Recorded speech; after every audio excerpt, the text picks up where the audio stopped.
ঈদুল আজহা মুসলিম জাতির জন্য অন্যতম একটি ঈদ। আল্লাহ রাসূল সাল্লাল্লাহু আলাইহি ওয়াসাল্লাম বলেছেন, লিকুল্লি কওমিন ঈদান ওয়া হাযা ঈদুনা। প্রত্যেক জাতির জন্য উৎসব রয়েছে, আর আমাদের জন্য উৎসব হচ্ছে পবিত্র ঈদ। তো আল্লাহ রাসূল সাল্লাল্লাহু আলাইহি ওয়াসাল্লাম মক্কা থেকে যখন মদিনায় গিয়েছিলেন, সহিহ আবু দাউদ শরীফের 1135 নম্বর হাদিসে আসছে যে আল্লাহ রাসূল সাল্লাল্লাহু আলাইহি ওয়াসাল্লাম মদিনায় গেলেন। কাদিমা রাসূলুল্লাহ সাল্লাল্লাহু আলাইহি ওয়াসাল্লাম ইলাল মদিনা ওয়া লাহুম ইয়াওমান ইয়ালআবুনা ফীহিমা। আল্লাহ রাসূল সাল্লাল্লাহু আলাইহি ওয়াসাল্লাম যখন মক্কা থেকে মদিনায় গিয়েছিলেন, যাওয়ার পরে সেখানে মদিনায় দেখলেন যে মদিনার মানুষরা বৎসরে দুইটা উৎসব করে। ফাকাল রাসূলুল্লাহ সাল্লাল্লাহু আলাইহি ওয়াসাল্লাম মা হাযানি ইয়াওমানি। রাসূল করিম সাল্লাল্লাহু আলাইহি ওয়াসাল্লাম তাদেরকে জিজ্ঞাসা করলেন, এই দুইটা দিন তোমরা কি জন্য উৎসব করো? প্রত্যুত্তরে তারা বললেন, কুন্না নালআবু ফিল জাহিলিয়্যাহ, যে আমরা মূর্খতার জামানায় বা অজ্ঞতার জামানায় আমরা এই দুই দিনে উৎসব করতাম। তো আল্লাহ রাসূল সাল্লাল্লাহু আলাইহি ওয়াসাল্লাম বললেন, ইন্নাল্লাহা আবদালাকুম বিহিমা খায়রা ইয়াউমাল আযহা ওয়া ইয়াউমাল ফিতর, যে আল্লাহ তাআলা তোমাদের এই দুই দিনের বিনিময়ে উত্তম দুইটা দিন দান করেছেন, একটা হচ্ছে ঈদুল আযহা আর একটা হচ্ছে ঈদুল ফিতর। এই হাদিস থেকে আমরা বুঝতে পারলাম যে ঈদ এটা নিছক কোনো উৎসব নয়, এটা আল্লাহ প্রদত্ত একটা দিন। আমরা যদি কোরআন থেকে নিতে যাই, কোরআনের মধ্যে আল্লাহ রাব্বুল আলামিন কুরবানির ব্যাপারে বলেছেন, ফসল্লি লিরাব্বিকা ওয়ানহার ইন্না শানিআকা হুয়াল আবতার।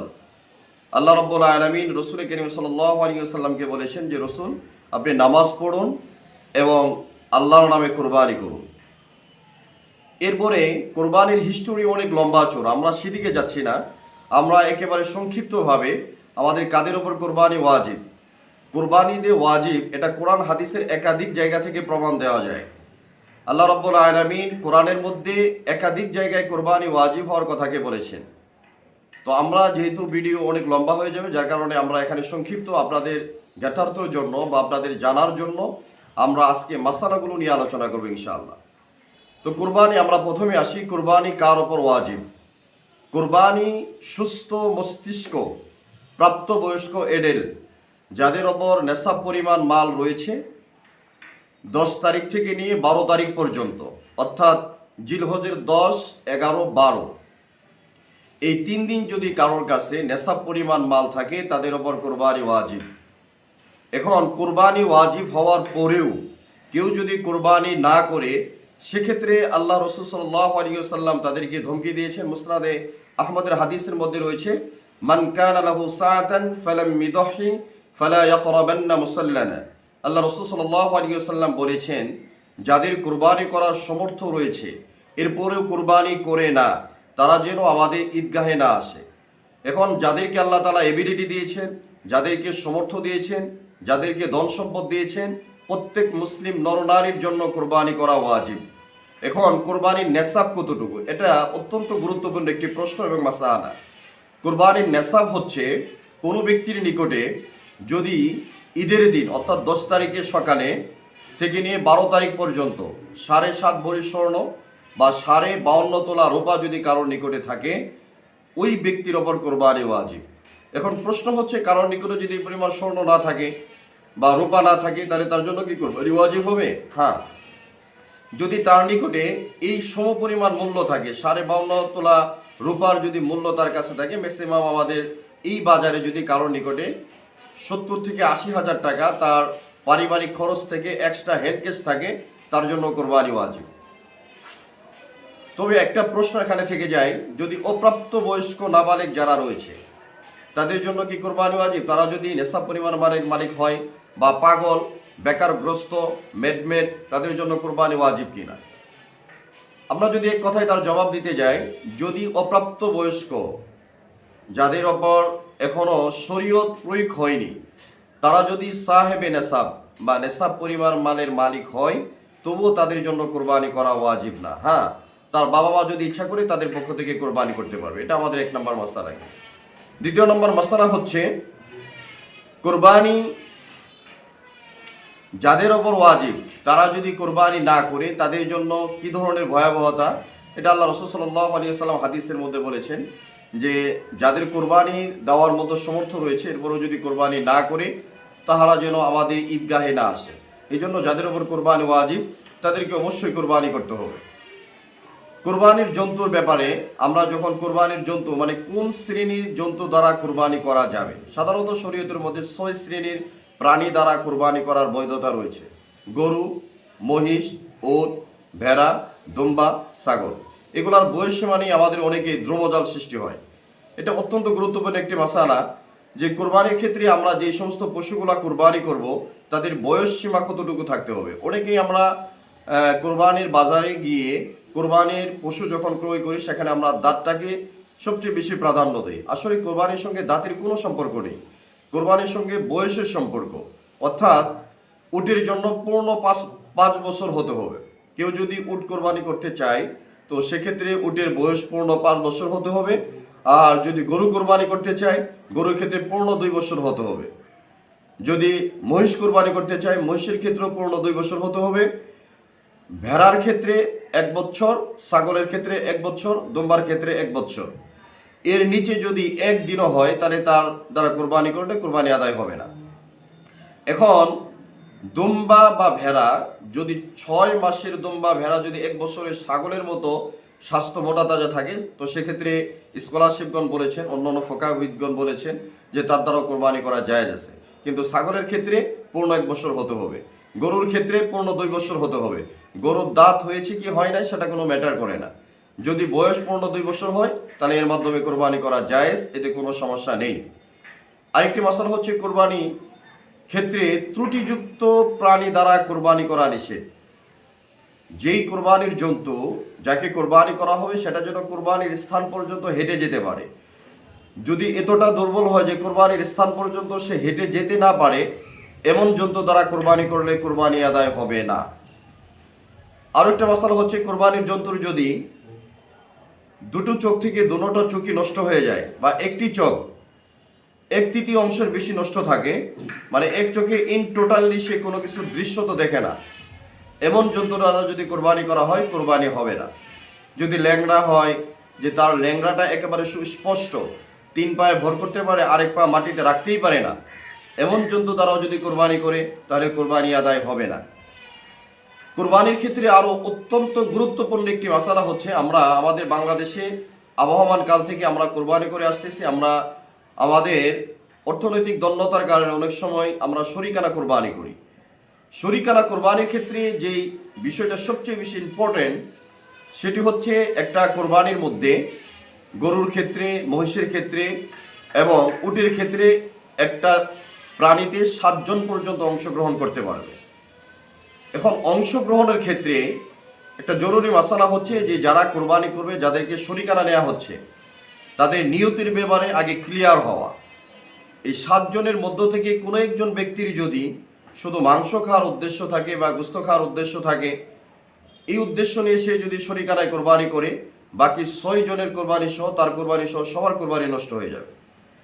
এই জন্য শরিক নেওয়ার ক্ষেত্রে অবশ্যই আমাদেরকে বিষয়টাকে আগে ক্লিয়ার হতে হবে। মানুষের ব্যাপারে বাহ্যিক দৃষ্টিকোণ থেকে শুধু দেখলেই হবে না, অভ্যন্তরীণভাবে দেখে তারপরে কোরবানিতে অংশগ্রহণ করতে হবে। এখন 7 ভাগে যারা কোরবানি করবে প্রত্যেক অংশকে পূর্ণ 1 অংশ নিতে হবে। কেউ যদি 1 অংশের নিচে নেয়, মনে করেন এক্সাম্পল হিসেবে একটা গরুতে 7 জন অংশগ্রহণ করা যায়, তো সেক্ষেত্রে দেখা যাচ্ছে 6 জনে 6 অংশ নিয়েছেন আর বাকি থাকলো একটি অংশ।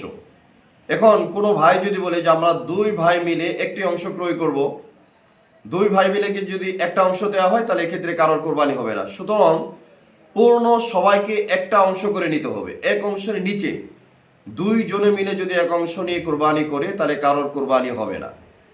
আর শরিকানা কোরবানির ক্ষেত্রে আল্লাহ রাসূল সাল্লাল্লাহু আলাইহি ওয়াসাল্লামের সাহাবারা আল বাকারাতু সাবআতুন, আল্লাহ রাসূল সাল্লাল্লাহু আলাইহি ওয়াসাল্লাম বলেছেন যে সাহাবারা একটা গরুর মধ্যে বা একটা উটের মধ্যে 7 জন করে অংশগ্রহণ করে কোরবানি করেছেন। কিন্তু বর্তমানে আহলে হাদিস সম্প্রদায় তারা এই কথা বলেন, সমাজের মধ্যে এই কথাটাকে পাবলিশ করেছেন যে কোরবানির ক্ষেত্রে তারা এই দ্রমজাল সমাজের মধ্যে রোমর ছড়িয়েছেন যে কোরবানি এককভাবে একটা প্রাণীতে একজনকেই কোরবানি দিতে হবে, একাধিক শরিকানা হওয়া যাবে না। এটা হাদিসের অপব্যাখ্যা, হাদিসের ভুল ব্যাখ্যা। সহিহ আবু দাউদ থেকে শুরু করে মুসলিম, তিরমিজি, নাসাই, ইবনে মাজাহ হাদিসের অন্যান্য কিতাবের মধ্যে আল্লাহ রাসূল সাল্লাল্লাহু আলাইহি ওয়াসাল্লাম থেকে উদ্ধৃতি এসেছে যে সাহাবায়ে কেরাম 7 জনে অংশগ্রহণ করে কোরবানি দিয়েছেন।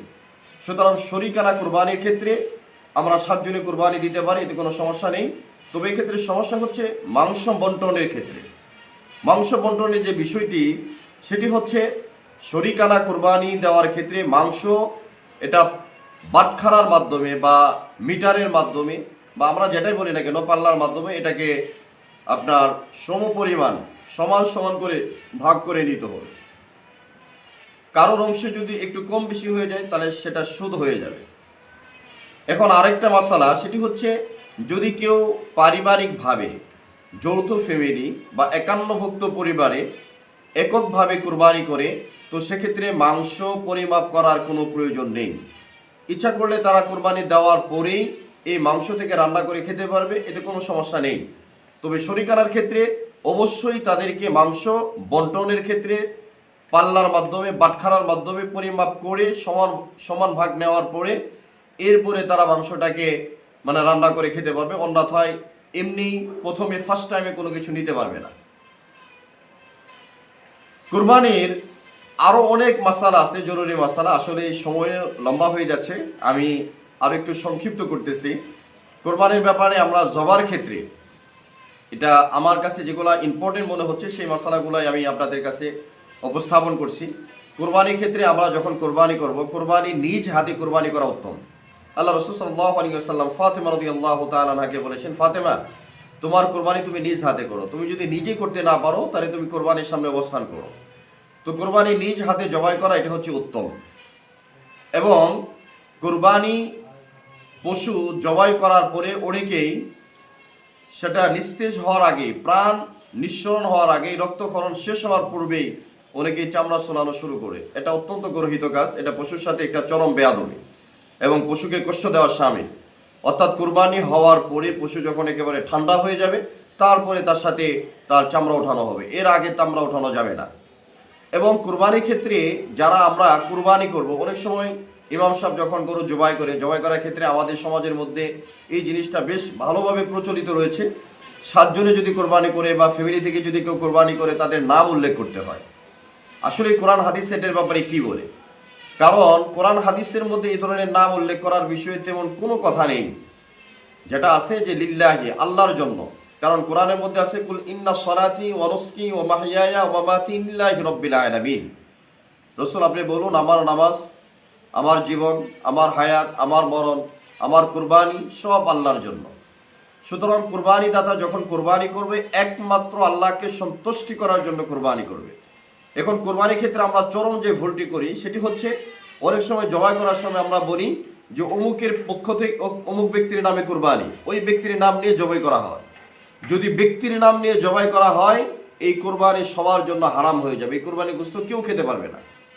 কারণ জবাই করতে হবে একমাত্র আল্লাহর নামে। আপনাকে এইভাবে বলতে হবে যে আমি এই কুরবানি করছি, এই পশুটাকে জবাই করছি আল্লাহর নামে অমুক ব্যক্তির পক্ষ থেকে, আল্লাহর নামে পশুটাকে জবাই করছি অমুক ব্যক্তির পক্ষ থেকে, তাহলে সবার জন্য এটা বৈধ হবে। এবং এখানে একটা জিনিস আমি আপনাদেরকে একটু নোট করতে চাই, সেটি হচ্ছে এখানে যারা ইমাম সাহেবের সঙ্গে বা যিনি কুরবানি দিচ্ছেন বা ছুরি যিনি চালাচ্ছেন, যার হাতে ছুরি থাকবে, তার সঙ্গে অন্য অন্য যারা হাত মিলাবে তাদের সবাইকে বিসমিল্লাহি আল্লাহু আকবার বলতে হবে। যদি বিসমিল্লাহি আল্লাহু আকবার না বলে তো সেক্ষেত্রে কারোর কুরবানি হবে না। কারণ যারা যারা এখানে বিসমিল্লাহ আল্লাহু আকবার বলবে তাদের কুরবানিটা গ্রহণ হবে। কারণ একজন যদি বলে তাহলে বাকিরা যদি না বলে কুরবানির পশুটাই নষ্ট হয়ে যাবে, এই গোশত খাওয়া কারোর জন্য বৈধ হবে না। এখন কুরবানির ক্ষেত্রে সবচেয়ে গুরুত্বপূর্ণ বিষয় হচ্ছে রগগুলা। অর্থাৎ কুরবানি যখন করা হলো 4টা রগ অবশ্যই কাটতে হবে। শাহী রগ, খাদ্য নালী এবং 2 পাশে 2টা হুলকুমের রগ আছে, মোটা রগ, এটা অবশ্যই কাটতে হবে। যদি এটা না কাটা হয় তাহলে কুরবানি কারোর জন্য বৈধ হবে না। এখন কুরবানির ব্যাপারে মোটামুটি এটা বেসিক মাসালা গেল। এখন আসি আমরা মাংস বন্টনের বিষয়ে একটু আলোচনা করি, সামান্য আলোচনা। মাংস বন্টন কুরবানির মাংস বন্টন আমরা কিভাবে করব? আমাদের সমাজের মধ্যে 3 ভাগ করার যে প্রচলন রয়েছে এটা একটা ভালো দিক। তবে হ্যাঁ, যদি একান্নভুক্ত পরিবার থাকে বা যৌথ ফ্যামিলি থাকে, তারা যদি কোরবানি দিয়ে থাকে এককভাবে এটা কোরবানি গোশত ভক্ষণ করতে পারে, এতে কোনো সমস্যা নেই। তবে 3 ভাগ করা এটি হচ্ছে মুস্তাহাব, এটা সুন্নত নয়, এটা উত্তম। 1 ভাগ নিজের জন্য, 1 ভাগ আত্মীয় স্বজনের জন্য, আর 1 ভাগ গরিব মিসকিনের জন্য। এখন প্রশ্ন হচ্ছে সমাজের মধ্যে 3 নাম্বার যে ভাগটা দেওয়া হয় এটা নিয়ে আবার সমাজপতিদের মাঝে একটা দ্রমদাল সৃষ্টি হয়েছে। অর্থাৎ যারা কুরবানি করেছে একটা অংশ 3 নাম্বার যে অংশটা গরিব মিসকিনদের জন্য দেওয়া হয়েছে, সমাজ এটা বন্টনের ক্ষেত্রে দেখা যায় যারা কোরবানি করেছিল তারাও এই অংশ থেকে একটা অংশ নেয়, এটা বৈধ হবে না। অর্থাৎ এটা তো গরিব মিসকিনদের জন্য একেবারে দিয়ে দেওয়া হয়েছে, এই মাংস থেকে যারা কুরবানি দাতা তারা নিতে পারবে না, বাকি যারা অসহায়, হতদরিদ্র, পথ শিশু, বিধবা তাদেরকে সমহারে এটাকে বন্টন করে দিতে হবে। এখন আসে আমরা কুরবানির চামড়া সংক্রান্ত বিষয় নিয়ে। কুরবানির চামড়া এটা বর্তমানে আপনারা দেখতে পাচ্ছেন যে বাংলাদেশ সহ পৃথিবীর বিভিন্ন কান্ট্রিতে চামড়ার একটা সিন্ডিকেট চলতেছে। আমাদের কওমি ধারার যে শিক্ষা ব্যবস্থা রয়েছে এটা অনেকটা চামড়ার ওপর ডিপেন্ডেন্ট, কিন্তু আমাদের পার্শ্ববর্তী বন্ধু দেশ তারাও এই চামড়ার ওপর যে ধরনের বিদ্বেষ পোষণ করেন এবং পশ্চিমবঙ্গ সহ বিভিন্ন দেশে তারা এ ব্যাপারে দ্রুমজাল সৃষ্টি করেছেন। চামড়া এটা হচ্ছে এই কওমি মাদ্রাসা সেক্টরটাকে ধরে রাখার অন্যতম একটা হাতিয়ার। তো এখন এই চামড়ার ব্যবস্থাকে মোটামুটি একেবারে ধ্বংস করে দেওয়া হয়েছে। তো চামড়ার যে বিষয়টা, মানে চামড়া আমরা নিজেরা ব্যবহার করতে পারবো নাকি এটাকে বিক্রি করে দিতে হবে, বা বিক্রি করলে কি করব, এই বিষয়টা আমি 1 মিনিটে আপনাদেরকে বলে দিচ্ছি। সেটি হচ্ছে চামড়ার যে বিষয়টি, চামড়া কোরবানি করার পরে চামড়া যিনি কোরবানি করেছেন কোরবানি দাতা নিজে সেই চামড়াটাকে দাবাগত করে বা লবণ প্রক্রিয়াজাতের মধ্য দিয়ে এটাকে পরিচ্ছন্ন করে নিজে ইউজ করতে পারবে। আর যদি সে এটাকে নিজে ব্যবহার না করে যদি বিক্রি করে দেয়, তো বিকৃত অর্থ সে নিজে ব্যবহার করতে পারবে না। এই বিকৃত অর্থ পার্শ্ববর্তী যদি কোনো এতিমখানা থাকে বা কোনো মাদ্রাসা থাকে, তার রিলেটিভ পার্সন যারা রয়েছেন, দরিদ্র আত্মীয় স্বজন যারা আছে, এদের মাঝে বন্টন করে দিতে হবে। সবচেয়ে উত্তম হচ্ছে মাদ্রাসায়, যেখানে এতিমখানার ব্যবস্থাপনা রয়েছে, অসহায় শিশু বা বাচ্চা যারা পড়ালেখা করে কোরআনের হাফেজ বা মাদ্রাসা এডুকেশন নেয়, তাদের জন্য এটাকে সহযোগিতা করা বা তাদেরকে এই চামড়ার অর্থ দেওয়া, এটা সবচেয়ে উত্তম। এই জন্য চামড়া যদি বিক্রি করি, তো বিকৃত অর্থগুলো আমরা মাদ্রাসায় ফান্ডেও দিতে পারি, অথবা এতিম, অসহায় বা বিধবা যারা রয়েছে অসচ্ছল তাদেরকেও দিতে পারি। আর কোরবানির গোশত আমরা নিজেরাও খেতে পারি। কোরআনের মধ্যে আল্লাহ তাআলা বলেছেন ফাকুলু মিনহা ওয়া আতিমুল বাইসাল ফাকির।